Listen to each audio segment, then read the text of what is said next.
So, my dear friends, my name is Dr. Joton Kumar Raychaudhuri, and today's topic of discussion is endometriosis.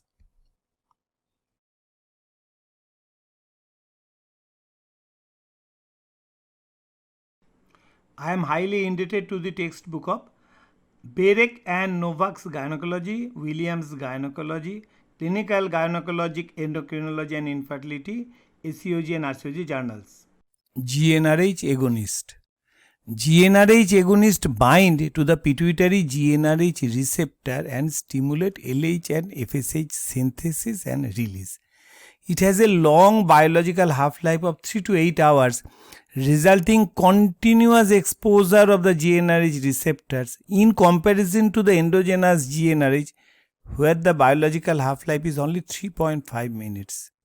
This leads to desensitization and downregulation of the GnRH receptors and activity, producing low FSH and LH levels, leading to suppression of the ovarian steroid production, leading to a reversible state of pseudomenopause.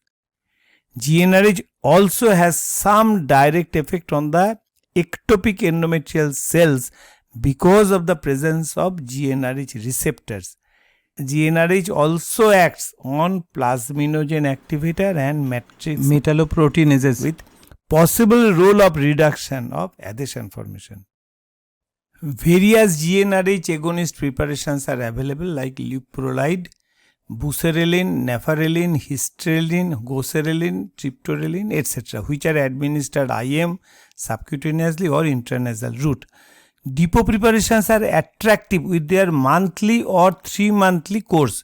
Leuprolide acetate used as a 3.75 mg monthly depot, or it may be used as an 11.25 mg 3-monthly depot preparation.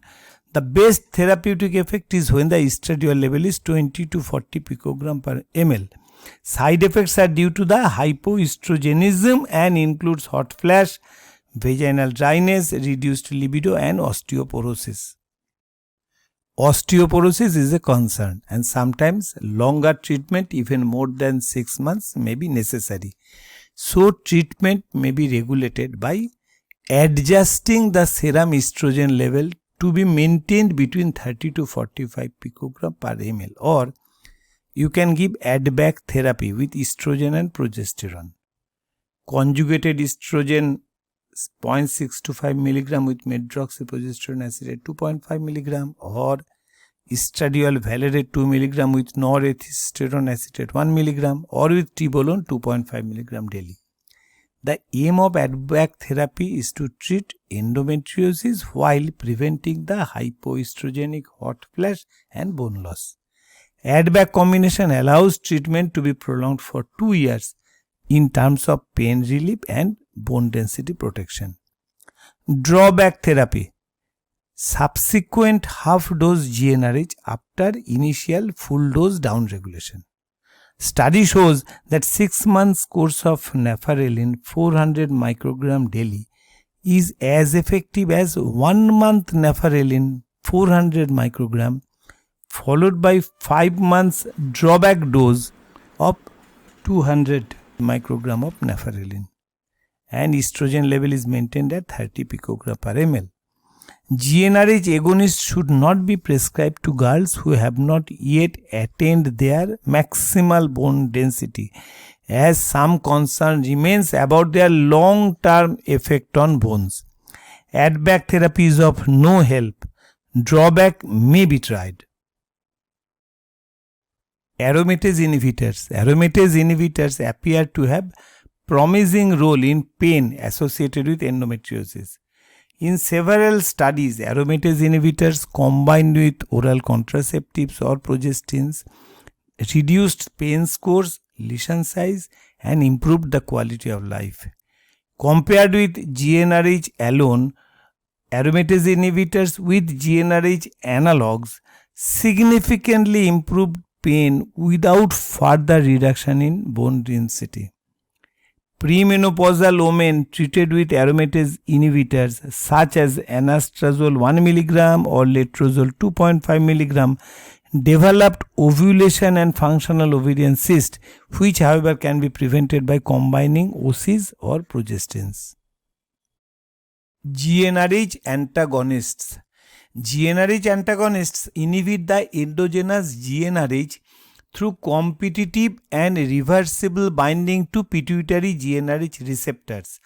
Unlike GnRH agonists, no initial flare, rather it causes immediate suppression of gonadotropins. GnRH antagonists, ganirelix and cetrorelix, are available as subcutaneous daily injections. Oral nonapeptide forms like elagolix, abarelix and ozarelix are gradually becoming available.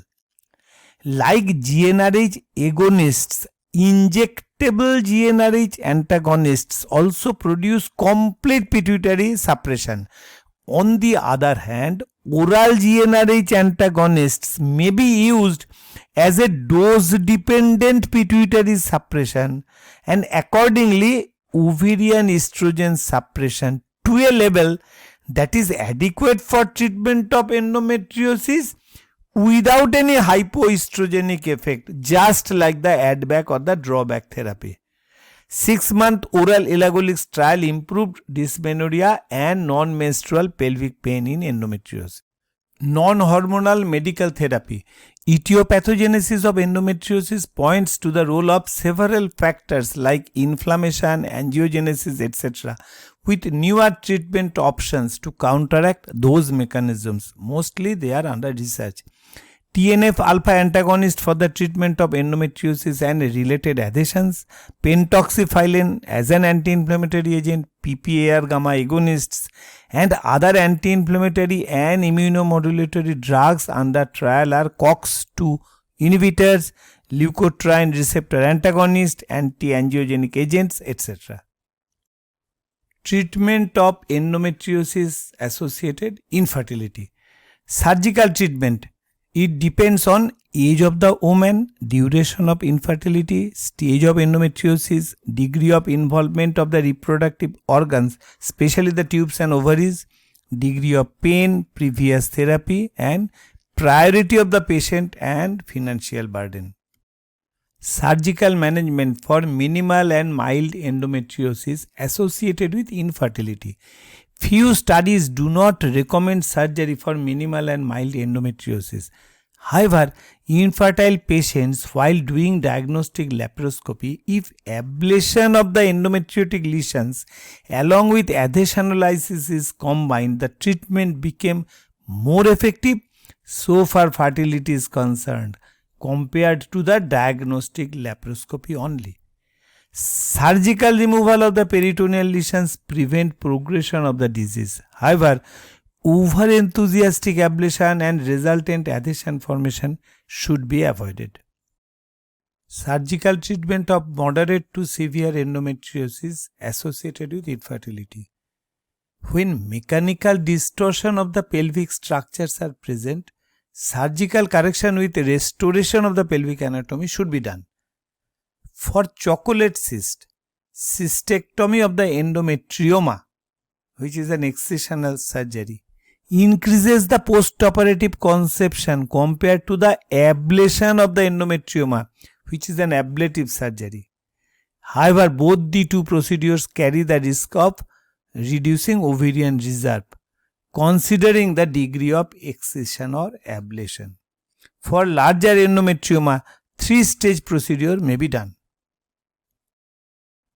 Preoperative and postoperative medical treatment in cases of surgery associated with infertility.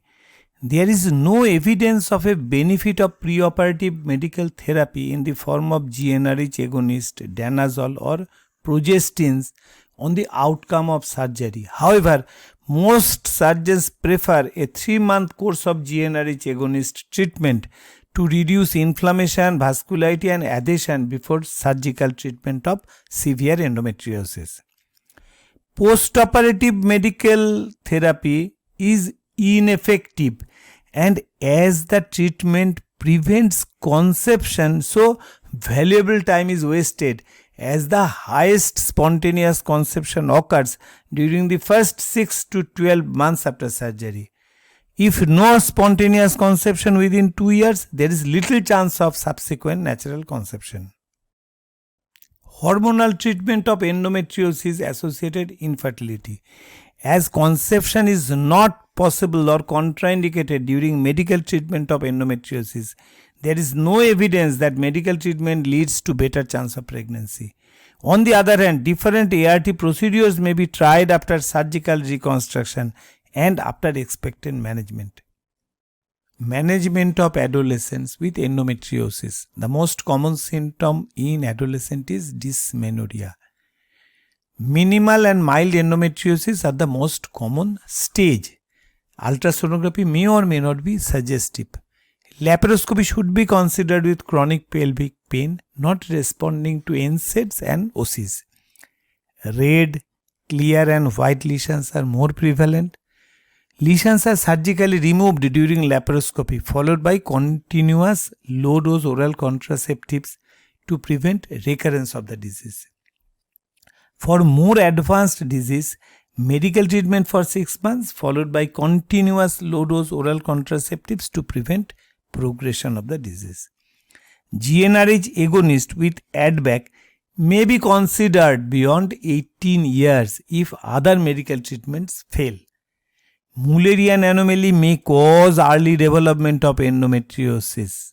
It should be kept in mind in adolescence and which needs surgery for correction of the anomaly. Management of postmenopausal endometriosis. Hormone replacement therapy may reactivate endometriotic lesions, induce new lesions, or stimulate malignant transformation. Recurrence is mostly seen in women who are receiving unopposed estrogen. The condition is however very rare, and so as per ESHRE guideline, women should not be denied HRT simply because of a history of endometriosis. In young women with endometriosis undergoing surgical menopause, ESHRE recommends HRT with Ciosis or Tibolone at least up to the age of menopause. Management of recurrent endometriosis. As medical treatment does not cure but suppress the activity of endometriotic lesions, recurrence is usual after 6 months to 2 years after treatment depending on the severity of the disease. Conservative surgery for endometriosis is associated with high recurrence rate. Recurrence after hysterectomy is more common with ovarian preservation as compared to bilateral salpingo-oophorectomy. However, one ovary should be preserved in young women, especially in those who cannot or will not receive estrogen-progesterone therapy. Unopposed estrogen should be avoided as hormonal therapy.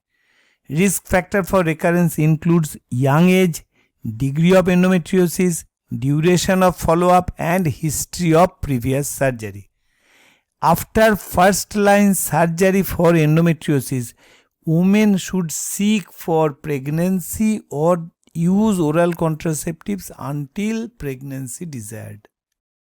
Medical treatment is effective for treatment of pain with recurrent endometriosis.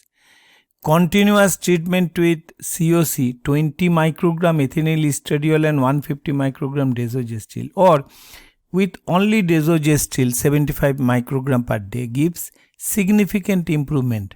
COC may cause weight gain while desogestil may cause breakthrough bleeding. The long-term probability of recurrence of pain after repeat conservative surgery is 20 to 40%.